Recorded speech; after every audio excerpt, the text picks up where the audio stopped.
अस्सलाम वालेकुम। मैं हूं सुमन बा, first semester BSc generic anatomy and physiology. आज का टॉपिक है homeostasis. Homeostasis means, homeo means sameness, steady मतलब स्टैंडिंग स्टिल, मतलब बरकरार हो और एक ही जगह पे हो। Homeostasis is the condition of equilibrium balance in the body internal environment due to the ceaseless interplay of the body many regulatory process.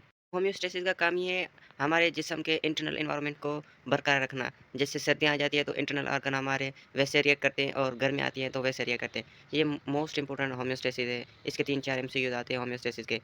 उसके बाद और होम्योस्टेसिस के वाई में भी एमसीक्यूज पूछेंगे आपसे कि नेगेटिव फीडबैक हमारे लिए बेहतर है या पॉजिटिव फीडबैक हमारे लिए बेहतर है। ये वाई में ज़रूर पूछेंगे। अब पढ़ेंगे पॉजिटिव फीडबैक क्या है, नेगेटिव फीडबैक क्या है। आज हम पढ़ेंगे होम्योस्टेसिस का completely positive and negative feedback. तो चले, होम्योस्टेसिस फर्स्ट तो हमें पता चल गया कि इक्विलिब्रियम में बैलेंस हमारी बॉडी को इंटरनल एनवायरनमेंट को बैलेंस में रखता है।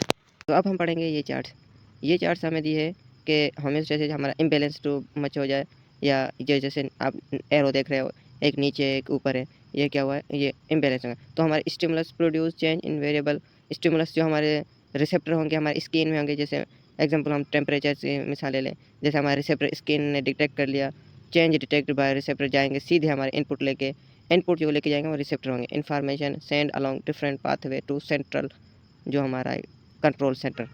ब्रेन हमारा कंट्रोल सेंटर है। ब्रेन हमारा क्या होगा, ये आउटपुट देगा। पहले देख के रिसेप्टर ने जो इन्फॉर्मेशन दी है, उसके बाद कंट्रोल सेंटर क्या करेगा, वो आउटपुट देगा। Information send along different pathway. अब ये क्या करेगा, हमारा कंट्रोल सेंटर ये आउटपुट देगा इफेक्टर को। अब इफेक्टर क्या होंगे, वो जाके वहाँ पे जाके रिस्पॉन्स करेंगे जहाँ पे ये डिटेक्ट यहाँ से हुए हैं। Response of effector feedback to influence magnitude of stimulus and return variable to homeostasis. जैसे सडनली गर्मी आ होती है तो पंखा बंद हो जाता है तो हमारे स्वेटिंग स्टार्ट हो जाती है, पसीना निकलना शुरू हो जाता है, तो हमारा होम्योस्टेसिस स्टार्ट हो जाता है। जैसे स्किन ने डिटेक्ट किया, रिसेप्टर गए, कंट्रोल सेंटर ने इफेक्टर को सेंड किया, और ये हमारा होम्योस्टेसिस शॉर्ट सा ब्रीफली डिस्कस था। अब चलेंगे आगे। अब ये होम्योस्टेसिस की definition helps the body maintain a stable internal environment.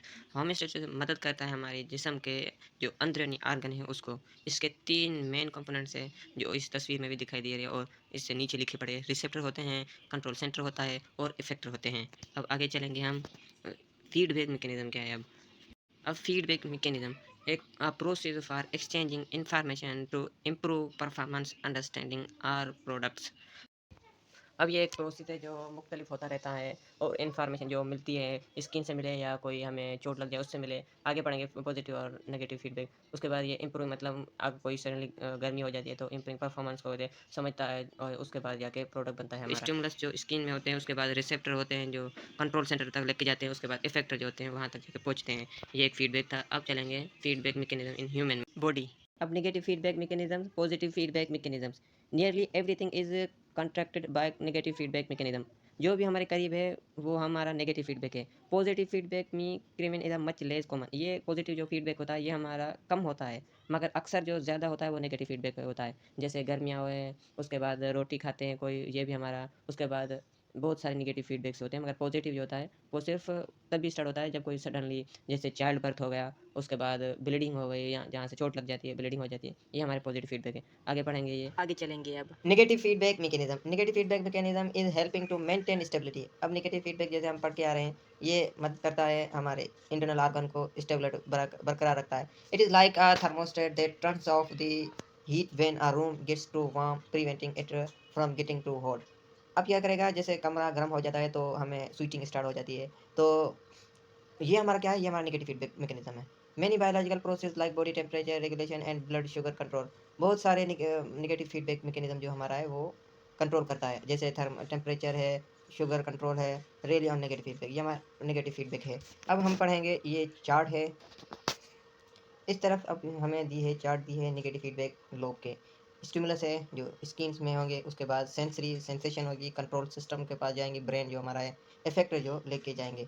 अब इस तरफ बॉडी टेम्परेचर 37 सेल्सियस पे हो गया है, तो nerve cell in skin and brain. अब नर्व सिस्टम जो स्किन में होंगे और ये सीधे लेके जाएंगे ब्रेन में, ब्रेन के पास। Temperature regulatory centre in brain. अब टेम्परेचर जो रेगुलेटरी सिस्टम है वो ब्रेन में अंदर हाइपोथैलेमस है। हाइपोथैलेमस क्या है, ये ब्रेन का पार्ट है जो कंट्रोल करता है हमारे हीट को और जो भी गर्माइश हो जाती है उसको कंट्रोल करता है हाइपोथैलेमस।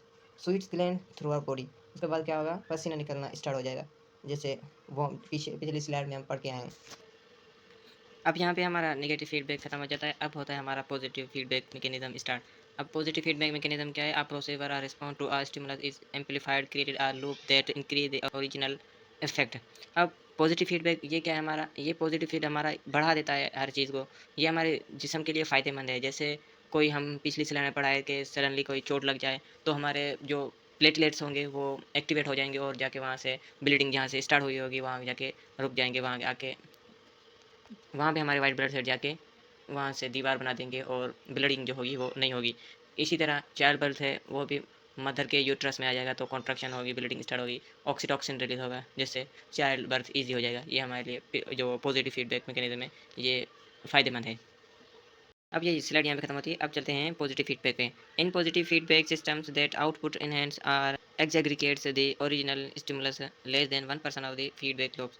अब ये फीडबैक मैकेनिज्म ये हमारा आउटपुट है, जैसे हमारी यहाँ से आप देख रहे हैं ब्लड वेजल्स वो ब्रेक हो गई है, टूट गई है, तो फीडबैक मैकेनिज्म जो साइकिल है वो उसने डिटेक्ट कर लिए हैं, जो रिसेप्टर होंगे वो जाके clotting platelets either to side and release chemicals को रिलीज करेंगे, जाके केमिकल उसके बाद release chemicals attract more platelets, उसके बाद ज़्यादा हमारी जो प्लेटलेट्स होगी वो ज़्यादा एक्टिवेट होगी, उसके बाद जाके clotting process until break is sealed by newly found clot, वहाँ पे जाके रुक जाएंगे और वहाँ से क्लाउट जहाँ से ब्लीडिंग आउट हो रही थी वहाँ जाके रुक जाएंगे और फीडबैक मैकेनिज्म जो होगा साइकिलिंग वो एंड हो जाएगा, खत्म हो जाएगा।